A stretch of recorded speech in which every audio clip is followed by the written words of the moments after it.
প্রেমিকার ইচ্ছায় ছুটন্ত খাট বানিয়ে তাক লাগালেন মুর্শিদাবাদের দমকলের নবাব। নকশাকালা খাটে লাগানো চাকা, খাটে তোশক, চাদর, বালিশ দিয়ে আরামের সুন্দর বন্দোবস্ত। কিন্তু ওই খাট ঘরে থাকে না, রাস্তায় ছুটে বেড়ায়। চলমান খাটকে নিয়ন্ত্রণ করার জন্য লাগানো হয়েছে সিটারিং। এই খাটের মালিক নবাবের দাবি, প্রেমিকার ইচ্ছে পূরণের জন্য 2 বছরের চেষ্টায় তিনি ভ্রাম্যমাণ খাট বানিয়েছেন। ঈদের ছুটি থেকে ওই খাট ধারে নিয়ে একের পর এক যুবক রিল তৈরি করেছেন। তারপর সমাজ মাধ্যমে ভাইরাল ভ্রাম্যমাণ খাট। মঙ্গলবার দমকলের রানীনগর, শেখপাড়া, গোধনপাড়া, কাহারপাড়া, রায়পুর এলাকায় খাটটিকে নিয়ে ঘুরতে বেরিয়েছিলেন অনেকে।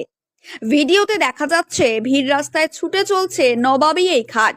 খাটের দুদিকে রয়েছে 2টি লুকিং গ্লাস আর গাড়ির আসনে গদি তোষক। সেই খাটের ওপর আয়েশ করে বসে এক যুবক। মাঝে মধ্যে তিনি বসে পড়ছেন সিটারিং এ, নিয়ন্ত্রণ করছেন খাটের গতি।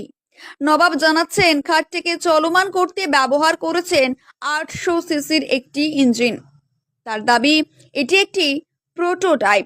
মানুষের ভালো লাগে কিনা বুঝতে ঈদের দিন রাস্তায় নামিয়েছিলাম।